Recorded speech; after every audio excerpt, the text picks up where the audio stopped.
সমীচীন নয়। আমাদের পুলিশ ভাইয়েরা দিনের বেলায় কত স্বাচ্ছন্দ্যে ডিউটি পালন করে, রাতের বেলায় কিভাবে স্বাচ্ছন্দ্যে ডিউটি পালন করা যায় বলেন বলেন? কারণ কখন কোন বিপদ এসে যায় কেউ বলতে পারে না। রাতের অন্ধকার এদেশের দল মত নির্বিশেষে সবার জন্য ভয়ের কারণ। এমনকি আপনার বাড়ির পোষা প্রাণীগুলা রাতের বেলায় আর বাইরে বের হয় না, কারণ রাতের আকাশে সূর্যটা নেই। একটা সূর্য যদি পৃথিবীর আকাশে না থাকে, গোটা পৃথিবীর মানুষ বিপদে থাকে, ঠিক না বলেন? সূর্যের আলো কেবলমাত্র রাতের অন্ধকারকে দূর করতে পারে, মনের অন্ধকারকে দূর করা যায়? কিন্তু আল্লাহর কোরআন এমন একটা আলো যা মনের অন্ধকারকে দূর করে দেয়। আল্লাহু আকবার। মনের অন্ধকারকে দূর করে দেয়। ঠিক এই পৃথিবীতে কোরআন যদি না থাকে, গোটা পৃথিবীর মানুষ সূর্যের আলো না থাকার কারণে যেমন বিপদে থাকে, এই পৃথিবীতে কোরআনের শাসন কায়েম না হওয়া পর্যন্ত হিন্দু বলেন, বৌদ্ধ বলেন, খ্রিস্টান বলেন, নাস্তিক বলেন, আস্তিক বলেন, সবাই বিপদে থাকে। কথা বলেন ঠিক কিনা? এই জন্য এই সমাজে কোরআন যতদিন বাস্তবায়ন না হবে, এই বাংলাদেশ স্বাধীন হলো 54 বছর। কত বছর? 54 বছর। আমরা শুধু পালাবদল দেখলাম। আওয়ামী লীগ আসলো, বিএনপি আসলো, জাতীয় পার্টি আসলো, বছরের পর বছর তাদের নিজের আখের গোছালো। বাংলাদেশের মানুষের ভাগ্যের কোনো পরিবর্তন হয় নাই। কথা বলা ঠিক কিনা?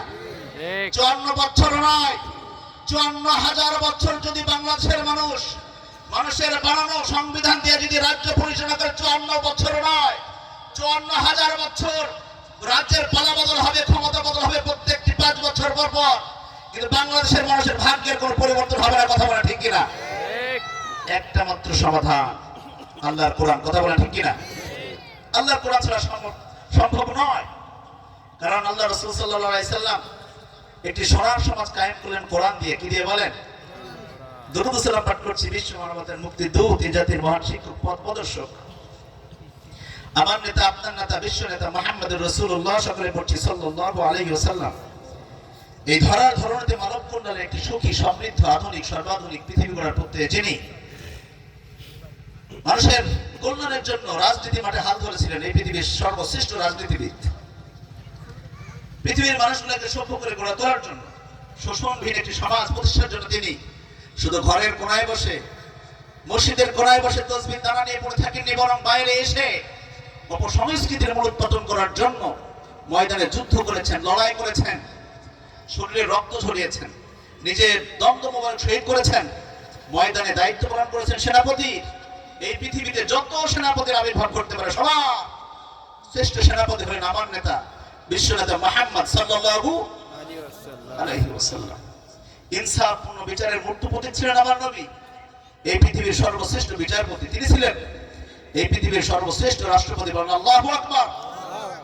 নাজিল হলো কোরআন, ডাক দিলেন গোটা বিশ্ববাসীকে, ইয়া আইয়ুহান নাস কুলু লা ইলাহা ইল্লাল্লাহ তুফলিহুন। হে মানব সকল, শান্তি আর মুক্তি যদি পেতে চাও, আজ থেকে, এখন থেকে ঘোষণা দাও, আল্লাহ ছাড়া কোনো আইনদাতা, হুকুমদাতা, বিধানদাতা নেই। মানুষগুলোকে মানুষের দাসত্বের কবল থেকে মুক্ত করে আল্লাহর গোলাম বানালেন যে নবী, যে রাসূল। ভক্তি ভরা কণ্ঠে আমরা সকলে পড়ছি দরুদ ও সালাম, সকলে পড়ছি সাল্লাল্লাহু আলাইহি ওয়াসাল্লাম। আল্লাহ নবী কোরআন ভিত্তিক একটি সমাজ কায়েম করলেন। সমাজ থেকে হানাহানি, কাটাকাটি, মারামারি, খুন, গুণ, হত্যা, ধর্ষণ, জিনা, ব্যভিচার সবকিছু দূরীভূত হয়ে মানুষ পেল শান্তি, শ্রমিক পেল শ্রমের ন্যায্য অধিকার, নারী পেল মাতৃত্বের পদমর্যাদা, আর আমরা পেলাম উত্তম জীবন আদর্শ। বলেন আল্লাহু আকবার। এই জন্য আল্লাহ বলেছেন, লাকাদ কানা লাকুম ফি রাসূলিল্লাহি উসওয়াতুন হাসানাহ। আমার নবীর আদর্শ যে মানবে, সে জীবনের সবচেয়ে উত্তম মানুষে পরিণত হবে। বলেন সুবহানাল্লাহ। সেই নবীর আদর্শ আপনারা মানতে চান তো? মানতে চান তো? আমার নবী কিন্তু কখনো বউ পিটায় নেই। বউ পিটান নাকি আপনারা? আমার নবী কিন্তু কখনো সিগারেট খায় না, বিড়ি খায় নাই। আপনারা খান তো? আল্লাহ রসুলের সাথে মিল থাকলো আপনাদের? তাহলে আমরা মুখে বলি আল্লাহ রসুলের আদর্শ মানে, কিন্তু প্রকৃত অর্থে আদর্শ মানি না।